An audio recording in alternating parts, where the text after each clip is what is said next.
And as promised, we have a really special guest, Congressman Andrew Clyde from Georgia. Congressman, I want to welcome you to the show. Thank you for joining us. Don, thank you for having me. It's an honor to be on your show. I appreciate that, sir. What's going on in the great state of Georgia, man? I love it, especially the peach pies. Oh, my goodness. Well, we are certainly the state of the peach. Oh, and peaches are an awesome agricultural product that comes from our state. So thank you. I certainly enjoy them myself. Wonderful. I have Commissioner James Guggenauer. He's the chairman of the Game Commission here. It's a little synergy work, and we had him scheduled before you got scheduled, and it's a great time. We've been talking about Habitat Partnership money that comes from the PR federal excise tax that we depend on out here in the West, and we've been looking at your bill, H.R. 8167. So if you would, sir, give us your thoughts. Why delete this? What's going to mitigate the loss of that $1.5 billion if it goes away? Well, I think the accurate amount that comes out of Pittman Robertson, if you look at 2016 through 2020, is about $715 million a year. 2021 was an anomaly, but I haven't seen the numbers on the IRS Table 20 yet to give the exact amount. I believe it's about $1.1 billion. And that's what I'm hearing that actually has come from the firearms excise tax portion of it. First, I want you to know that this particular bill that I have, called the Return Our Constitutional Rights Act, it has nothing to do with fishing, nothing to do with outboard motors, or nothing. Understood. That's on the Dingle Johnson side. Right. That's the Dingle Johnson side, so this has nothing to do with that whatsoever. Okay? The purpose of this bill is to protect and defend a constitutional right. That's our Second Amendment. And then also, the second part of the bill maintains Pittman Robertson funding. And it does so by seeking a different source of funding than the PR taxes on firearms and ammunition. I look at that and say, okay, so why is this bill seeking to repeal the taxes on firearms and ammunition?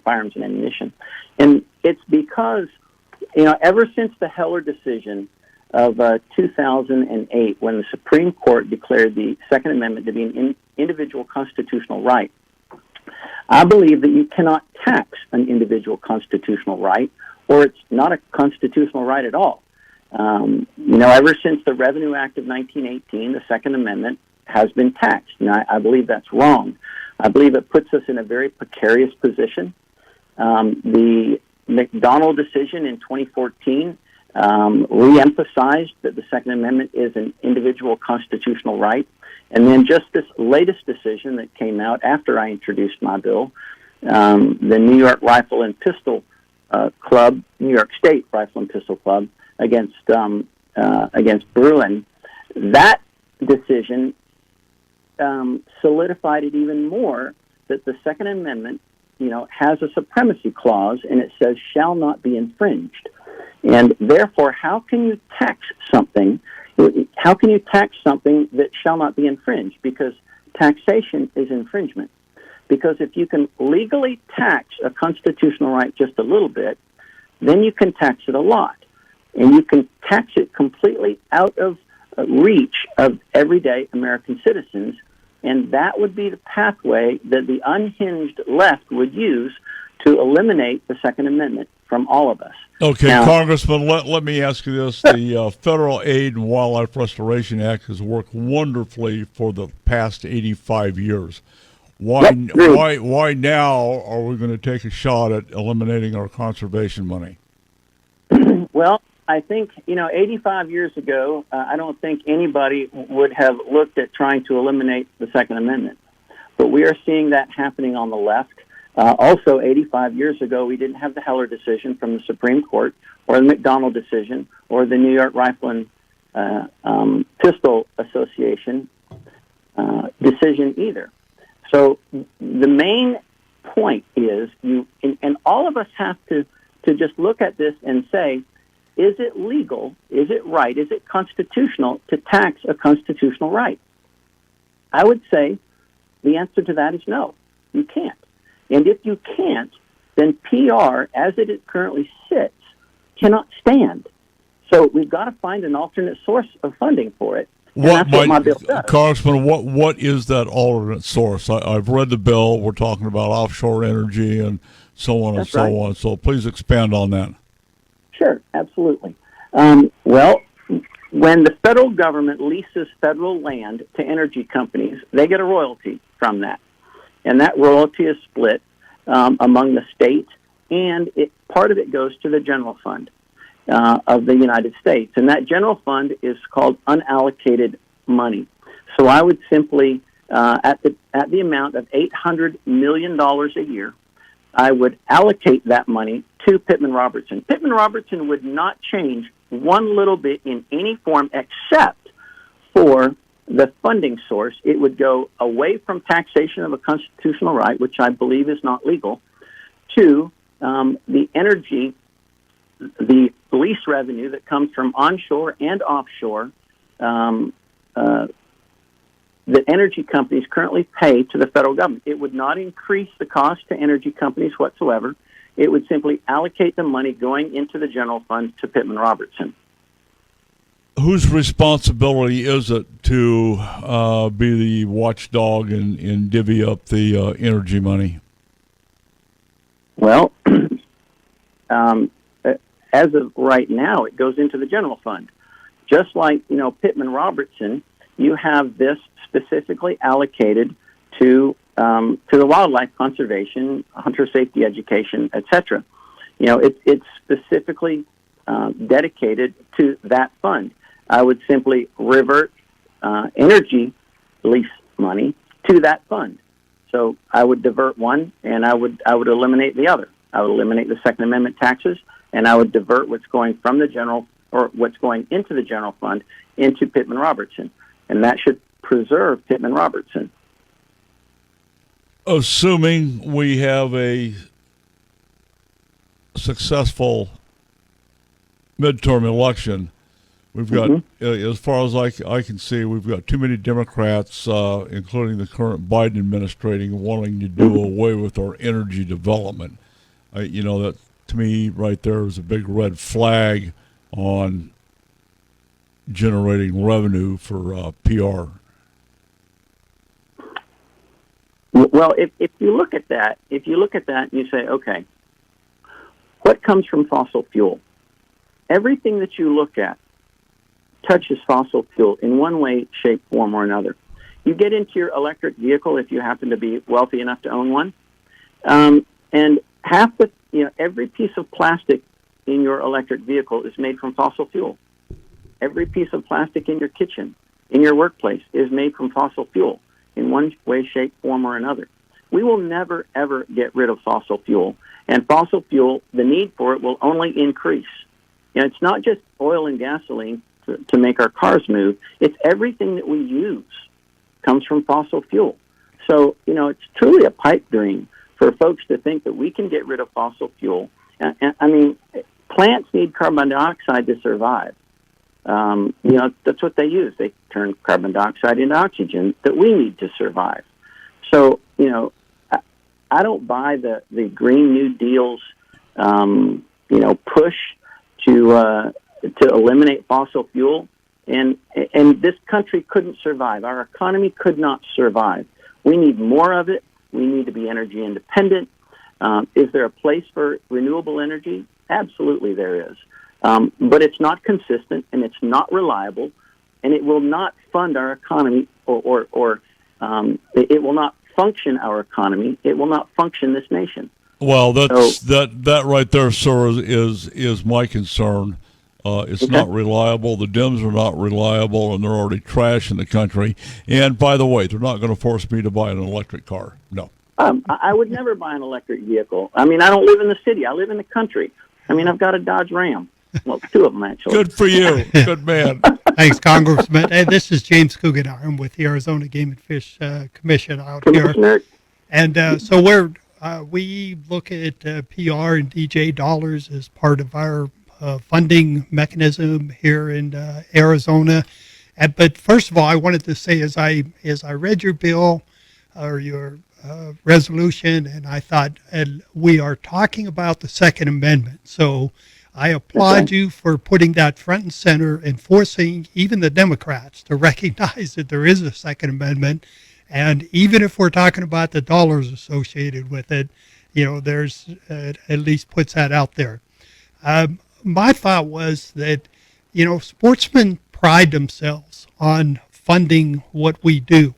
And these dollars that come in, part of the discussions we have here in Arizona is the sportsmen fund it. If it wasn't for conservation that the sportsmen pay for, there would be no conservation.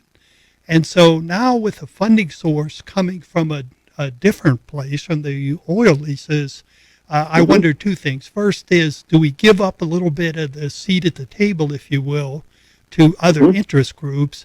And then secondly, the future of fossil fuel, I agree with you, it's probably not going to go away, but the politics associated with it is not going to go away.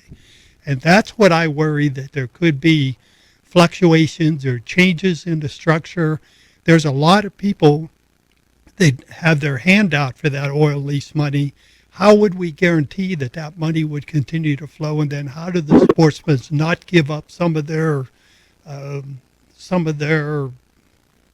ground seats on at the this table? issue? We are going Yes. to keep our seat at the table. Okay. Well, I've heard that reasoning a lot, and I agree that sportsmen need to have input, need to have influence. Absolutely. But you butt up against the fact that an unalienable right cannot be taxed, and however good, whatever good things come from that taxation, they're secondary to the fact that an unalienable right cannot be taxed. And that's the issue we've got to deal with. Just remember this. If it ever gets to the Supreme Court, if there's a lawsuit, let's say the Democrats' bill, H.R. 8051, the buyer's bill that increases the taxation by adds 1,000% tax on semi-automatic rifles and magazines over 10 rounds. If anything like that ever gets to the Supreme Court, the Supreme Court's going to strike it down because they're going to follow the Constitution, the supremacy clause in the Second Amendment that says shall not be infringed. There's nothing more powerful than shall not in legal terms. So if it gets struck down, or when it gets struck down, PR goes away instantly, absolutely instantly. So in my mind, we've got to find a different funding source for PR. We write it into law, and we write it in that it comes from a specific source, and it doesn't not come from that source.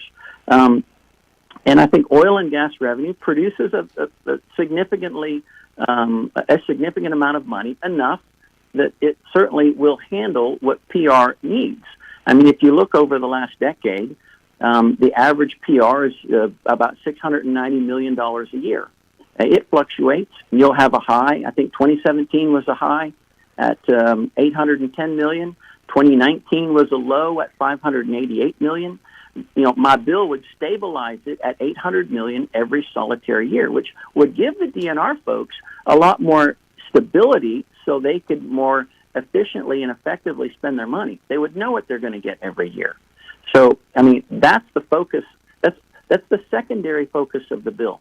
The primary focus of the bill is to eliminate the pathway of taxation that can be used to eliminate a constitutional right. It would be used as de facto gun control, just like the buyer's bill.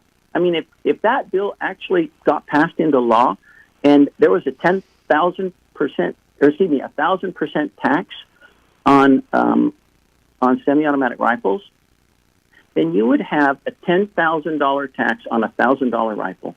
A $1,000 rifle would cost over $11,000, and manufacturers would go under because no one could afford it.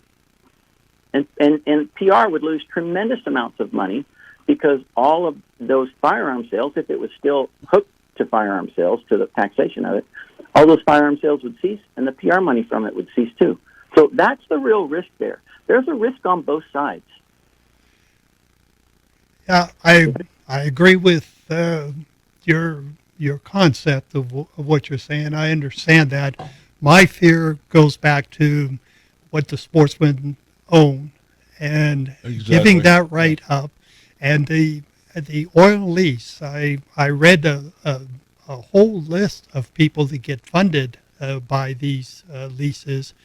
And I have to tell you, as one sportsman, as a commissioner, that concerns me that there's no way to guarantee in perpetuity No, there's not. that we have that. Where sportsmen willingly pay an excise tax so that they can conserve wildlife and habitat in their individual states.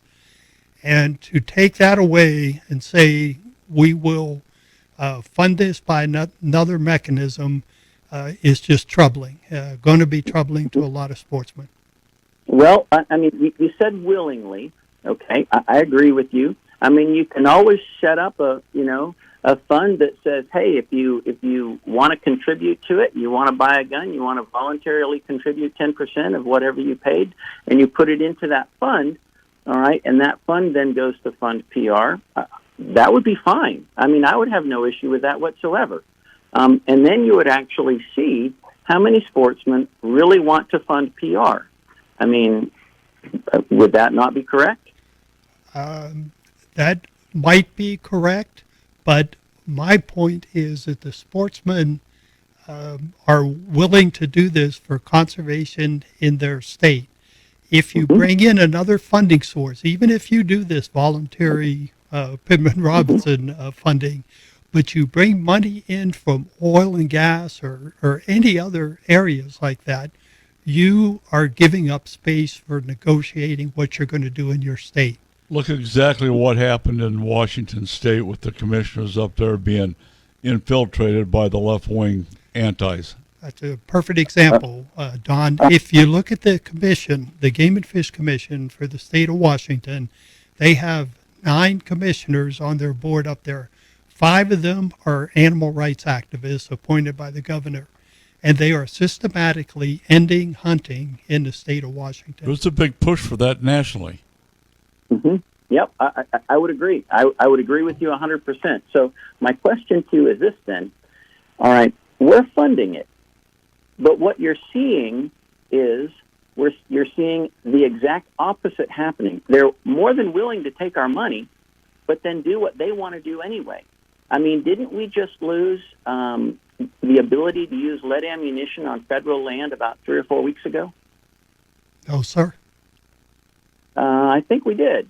Mm-mm. I think we did. NSSF put out quite a dialogue on it. I think there was a certain number of tracts of federal land that we lost the ability to use lead ammunition on, hunting ammunition. And I think that the left, they don't care what we spend. They don't care that it's our money that's going into conservation. They're going to drive their agenda regardless of who pays for it. So we just have to fight them and not rely on the fact that we pay for it. Yep, I couldn't agree with you more there. Yeah, and that's going to be a pivotal thought come November. Trust me. Correct. Yes. It is. So, regardless of what hat you wear. Yeah, from my viewpoint, Congressman, I look forward to learning more about this. I'm going to admit Absolutely. at the top that I don't understand all the nuances of it, and especially where the supplemental money would come from or how many dollars are associated with that. So I look forward to learning more about your legislation in the future. Congressman, Okay. We've got to go into break. I want to thank you for your time, and we look forward to talking to you in the future, sir. That sounds great, Don. Thank you very much, Commissioner. Great to speak with you. Thank you for having me on. You're welcome. Congressman Andrew Clyde in Georgia. What a great state. I'll tell you.